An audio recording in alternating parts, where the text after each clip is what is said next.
I'm bulletproof, nothing to lose. Fire away, ricochet, you take your aim. Fire away, you shoot me down, but I won't fall. I'm titanium, you shoot me down, but I won't fall. Hey guys, so I am finally back to do an update on my laparoscopy surgery consult appointment after finally seeing the doctor. So let's just get started with that. So I have my notes here. I'm gonna go ahead and make sure I stay on track so it's not super long. So first of all, I have 3 different appointments set up for my regarding the surgery. So I'm just gonna start in order of them. The first is just a phone appointment that's on September 30th. So basically getting like my medical history and any other important questions that they need to ask and details they need to have before surgery. The second appointment is my pre-op appointment. So I'm actually gonna go in, see my doctor again. They're gonna do blood tests, etc., etc. That is on October 7th. And then my surgery date will actually be October 21st. So October 21st is when I'll actually go in and they'll find out what's going on and hopefully find out why I'm having pain. And that would just be amazing. So really that's it for my surgery, but there were other things that happened with that appointment that really excited me. So I'm going to go ahead and go over those with you guys. But also I wanted to just also invite you guys, if you have had a laparoscopy or you do have endometriosis, please comment below and just tell me your experience with it. What tests have they done on you? Have they offered you like certain medicines, even while you are TTCing, just to help with the pain? And also, I don't know that this is even endometriosis related or whatever, because I know other people have PMS, but I have like terrible like moodiness lately. It seems like it's gotten worse over the last couple months, and it's like I can't control it. Like I don't feel like myself. It's just really weird. And it's generally like the week before AF comes, which I am 11 DPO, and this started about, I would say like before the weekend. So it generally happens about a week and a half before, pretty much just like after ovulation. So if you have extreme moodiness, please tell me either what natural remedies you've tried and that have like worked for you, or like what your doctors recommended. Because I'm seriously desperate. Like I want to know what I can do besides eat chocolate, because we all know that's not the healthy thing to do all the time. So moving on from that, I did have an ultrasound that day. And again, this is the first time I'd seen this doctor. So, this was all new to me with him. And he gave me the most informal ultrasound I've ever had in my life. The most significant thing that I had never ever been told before in all my hundreds of thousands, just kidding, that's a little exaggeration, but all of my several internal ultrasounds. I have a tipped uterus, tipped back. So this is my back and my uterus is very tipped back, he said. Like he said it was like really tipped back. And I did some research when I got home, and of course I did, right? And I found out that could actually be the cause of a lot of back pain and crampiness that you get like throughout your cycle. If your uterus is tipped back, it's more apt to aggravate your whatever is going on there that makes you feel pain in your back. But I was just like, mind blown. I'd never been told I had a tipped uterus.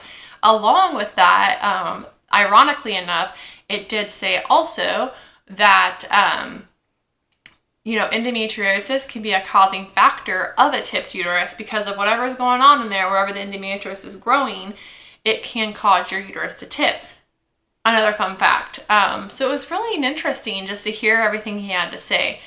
So after the ultrasound, we went into his office. And might I say also, this is the first time I've ever actually went into the doctor's like office. Like it wasn't just like, oh, sit on this bed while you're, after you've had your ultrasound and we'll talk about what's going on. It was actually his office. Like I just felt like I was being treated like a normal fertility patient. Crazy. So we went into his office. We talked about all the options for surgery.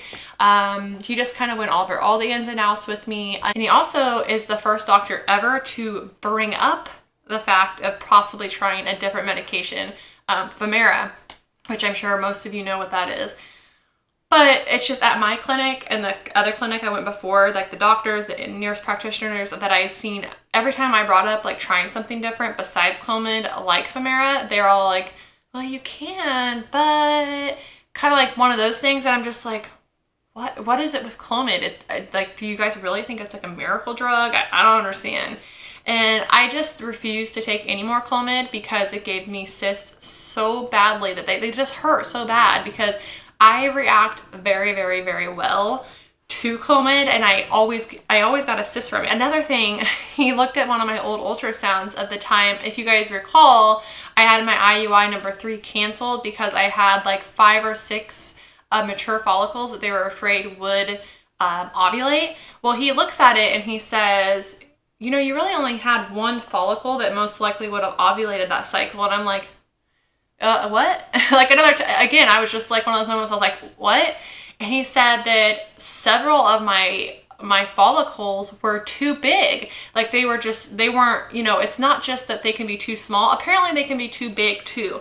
And a lot of mine were just huge, which again coincides with why I have cysts, because I get so many large follicles with Clomid. And again, that's like the lowest dose of Clomid too. So it was just crazy. So I don't know.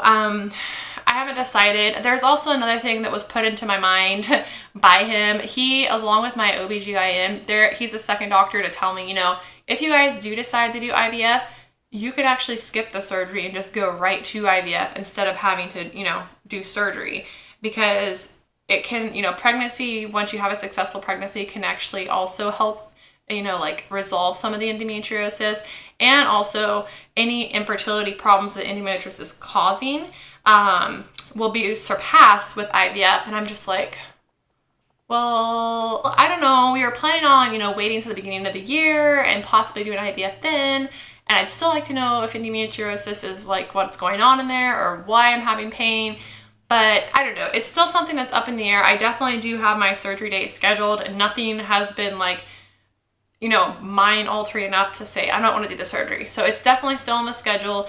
Obviously, if anything big changes, I will let you guys know, but that's kind of where I'm at now. I am on 11 DPO. So AF is due this Friday. Today is Monday, August 3rd? Monday, August 3rd. Sorry.